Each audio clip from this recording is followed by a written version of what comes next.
किताब छोटी सी लिखी है, आग और पानी ना।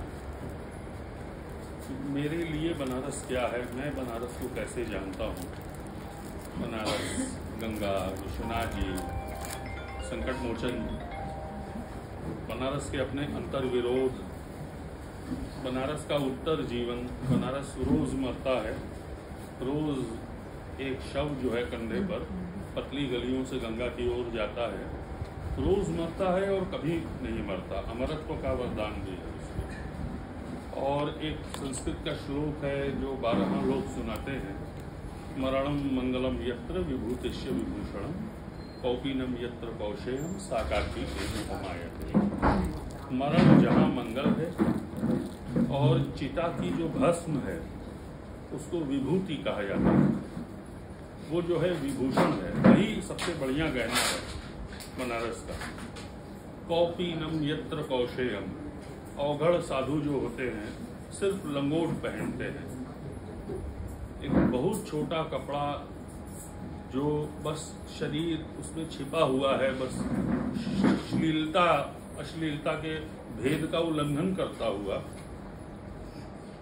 जहां मरण मंगल है, जहां भस्म ही गहना है और जहां लंगोट ही रेशमी वस्त्र है, ऐसी काशी की उपमा किससे की जाए। तो अब इतना अनुपमेय है, इतना अनंत अगाध अनादि है, तो हम उसको जानने की कोशिश तो करेंगे ना। तो मैंने अपने ढंग से उसको पहचानने की चेष्टा की है और वो किताब बहुत पसंद भी की गई है हिंदी में, सब लोगों ने बहुत पढ़ा है। इसमें कोई कहने में खराब लगता है लेकिन थोड़ी सी आत्म प्रशंसा लगती है, लेकिन ऐसा है नहीं, क्योंकि वो मेरी नहीं है, वो बनारस की किताब। और उसके बाद ये नागरिक प्रचारणी सभा में हम लोग हैं, यहाँ रहते हुए अपने बारे में बात करना अच्छी बात नहीं, क्योंकि आप इसी की बात करते रहेंगे, इसी का लगातार स्तवन करते रहेंगे तो वो कहानी कभी पूरी नहीं होगी। मेरे पद का नाम है प्रधानमंत्री। भारत में जो निर्वाचित सरकार का प्रमुख होता है, कैबिनेट का प्रमुख होता है, जो एक तरह से सर्वोच्च संवैधानिक पद तो राष्ट्रपति का है, लेकिन कार्यपालिकीय शक्तियां जो एग्जीक्यूटिव पावर है वो सब की सब प्रधानमंत्री पद में है। हमारा इतिहास इसका गवाह है। वो शब्द जो है प्रधानमंत्री शब्द, इस सभा ने भारत के संविधान को दिया है।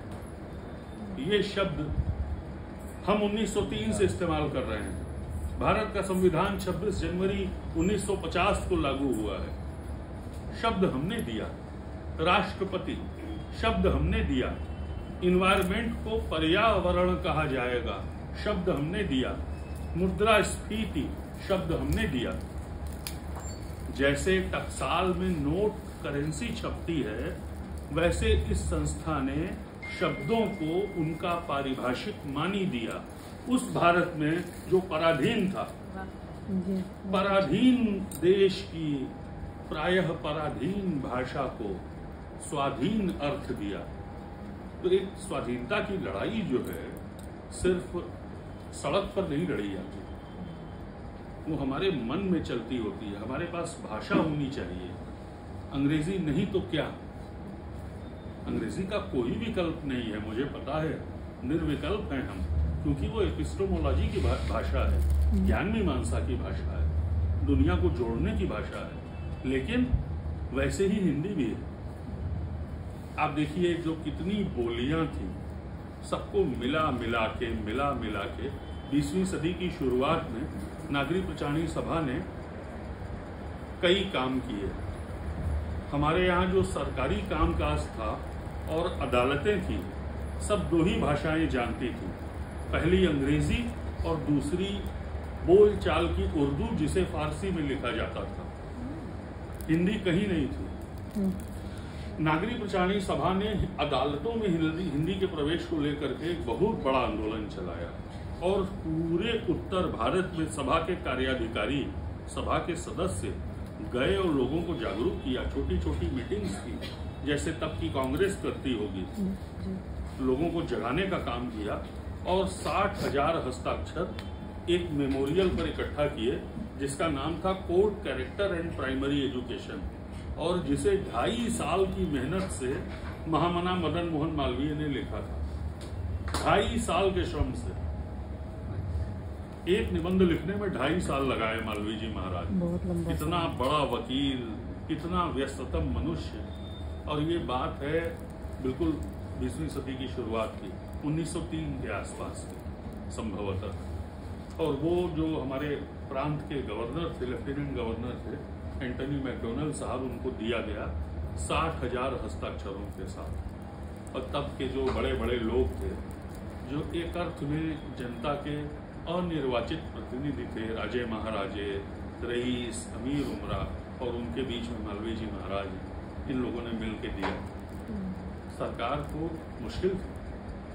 बिहार में बन चुकी थी हिंदी, उत्तर प्रदेश में नहीं थी। बहुत आंदोलन होने के खतरे थे। जो वर्चस्व की भाषा थी फारसी, उसकी ओर से आवाज उठने का भय था। लेकिन सरकार ने इस संस्था की उत्तेजना देखकर, इस संस्था का उत्साह देखकर, इसको चलाने वाले लोगों का हिंदी को मान्यता दी। अब मुश्किल आई कि कचहरी में हिंदी में अर्जी लिखेगा कौन? हिंदी तो आती ही नहीं थी, देवनागरी में लिखना ही नहीं आता था लोगों को। तो सभा ने अपने खर्चे पर मुहर्रिर नियुक्त किए। जैसे मैं यहाँ से किसी को नियुक्त करूं और उसको कह दूं कि आप दिन भर कचहरी में उन लोगों की अर्जियां हिंदी में दिया करो जिनको कोई अर्जी लिखने वाला नहीं मिल रहा है, और पैसा तुमको हम देंगे। और उत्तर भारत के प्राय सभी प्रमुख शहरों में सभा ने ये काम किया। सभा काम तो बहुत बड़े बड़े हाथ में ले लेती थी और उसके पास द्रव्य का अभाव हो जाता था।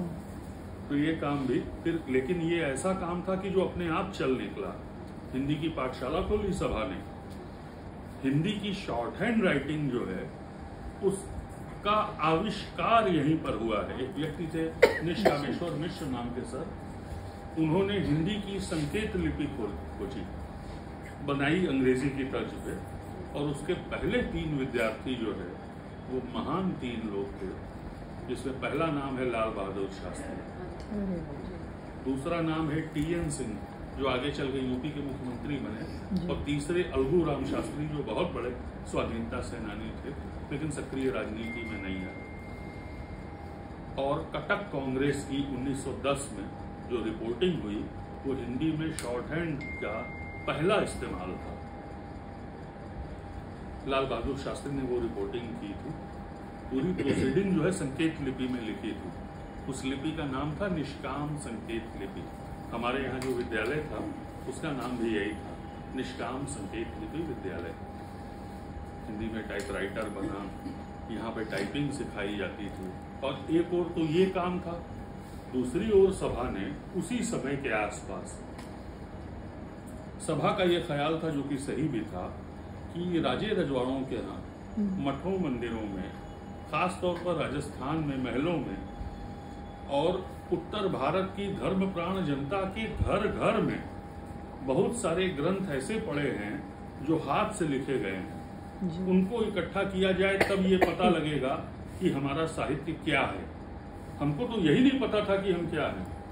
और वो साहित्य खोजा नागरिक विचारणी सभा के रिसर्चर्स ने। उनको प्रोफार्मा दिया जाता था, लाई और चना दिया जाता था, गुड़, कुछ मानदेर, झोला, और कह दिया जाता था कि बेटा निकल जाओ उस दर में, पूरब, दक्षिण, पश्चिम।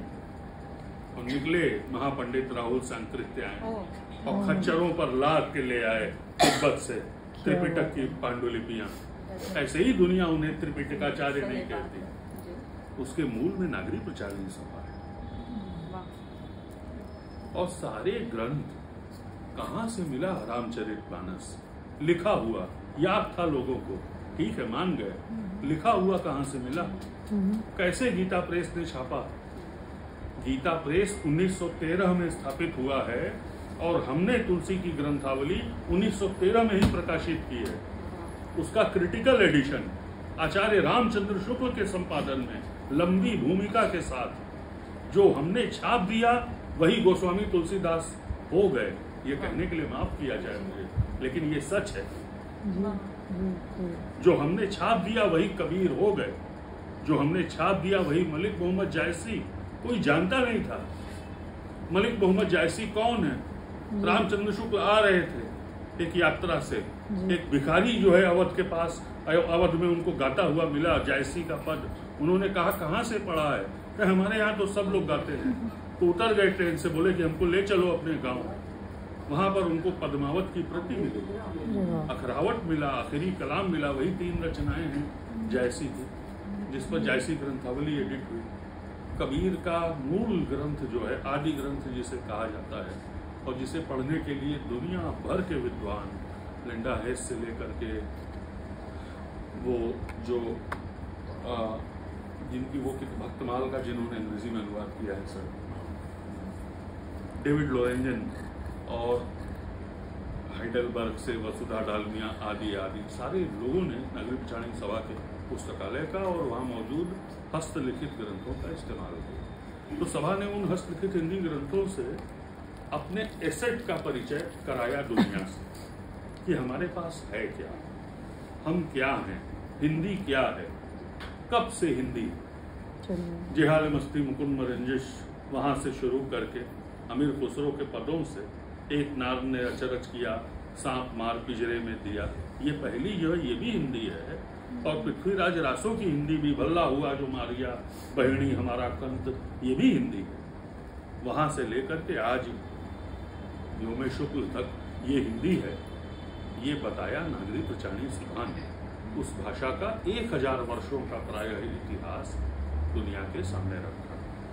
अन्यथा वो आत्मसम्मान कहाँ से आता? हो जाते आजाद, जो कहते थे चर्चिल कि तुम अपने पर शासन करने लायक नहीं हो। तो गांधी ने कहा था ना कि हम नालायक हैं, ठीक है, लेकिन दूसरों के शासन, दूसरों के लायक शासन से अच्छा अपना नालायक शासन। तो अपनी लायकियत, अपनी आत्मवत्ता, अपनी इंटीग्रिटी अपने भाषा के माध्यम से नागरिक पिछाड़ी सभा ने चरितार्थ की। तो उस काम के बाद से हस्तलिखित हिंदी ग्रंथों की खोज, और उसी समय सभा के मन में ये आया कि एक व्याकरण होना चाहिए भाषा का। राम खाना खाया ये सही नहीं है, बीच में एक विभक्ति आएगी, राम ने खाना खाया। ये ने जो है सही है कि गलत है, ये सभा में तय। जब कामता प्रसाद गुरु ने हिंदी का व्याकरण लिखा, किशोरी दास वाजपेयी ने हिंदी शब्दानुशासन लिखा।